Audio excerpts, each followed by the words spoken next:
আজকে আমরা প্রাইস অ্যাকশনের একটা খুবই পাওয়ারফুল কিন্তু একদম সহজ ট্রেডিং কৌশল নিয়ে আলোচনা করব।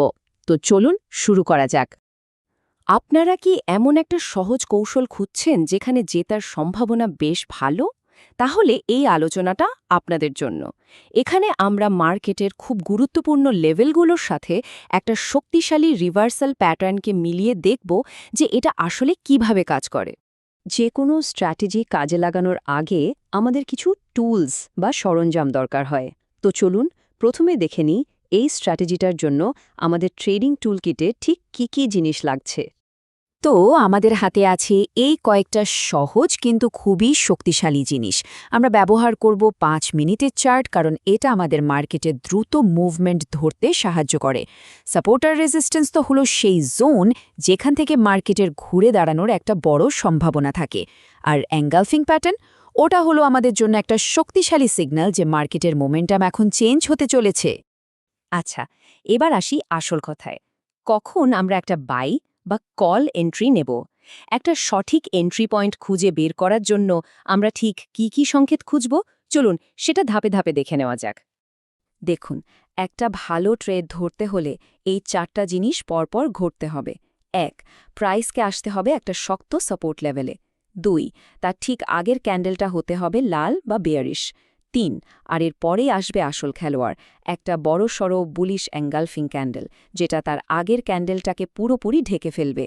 এটাই হলো মোমেন্টাম পরিবর্তনের সবচেয়ে বড় সংকেত। তো এন্ট্রিটা কখন নেবেন? ঠিক যখন ওই এঙ্গালফিং ক্যান্ডেলটা ক্লোজ হবে, ঠিক সেই মুহূর্তে। আর হ্যাঁ, এক্সপায়ারি টাইম কিন্তু ফিক্সড, মাত্র 5 মিনিট। একদম তাড়াহুড়ো করা যাবে না, ক্যান্ডেলটা শেষ হতে দিতে হবে। বাই সিগন্যাল তো বুঝলাম, এখন সেলের পালা, তাই না? এটা কিন্তু ঠিক তার উল্টো। চলুন দেখি একটা সেল বা পুট সেটআপ আমরা কিভাবে খুঁজে বের করব।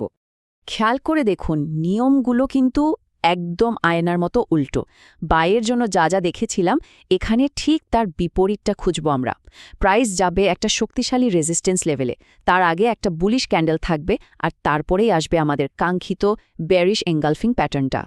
এখানেও একই নিয়ম, ক্যান্ডেল ক্লোজ হওয়ার সাথে সাথেই পুট এন্ট্রি, আর এক্সপায়ারি সেই 5 মিনিট। এই যে নিয়মগুলো দুই দিকে প্রায় একই রকম, এটাই কিন্তু স্ট্র্যাটেজিটাকে মনে রাখা অনেক সহজ করে দেয়, তাই না? আচ্ছা, আমরা তো নিয়মগুলো জানলাম, কিন্তু কখনো কি ভেবেছেন কেন এই কয়েকটা জিনিস একসাথে হলে মার্কেট এভাবে কাজ করে?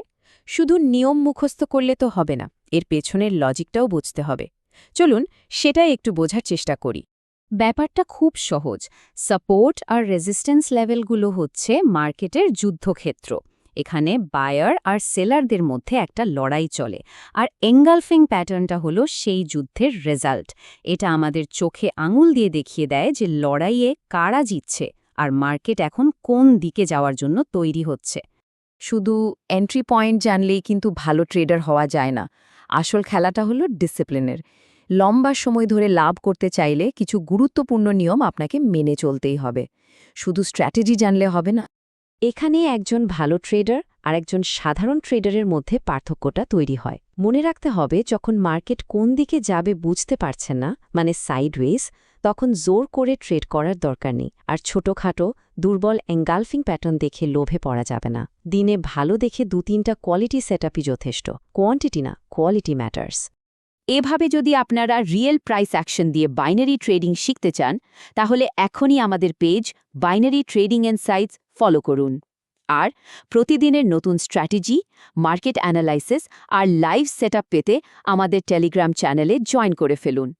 টেলিগ্রামের লিঙ্কটা কমেন্টে দেওয়া আছে। মনে রাখবেন, discipline plus strategy equals to consistent profit.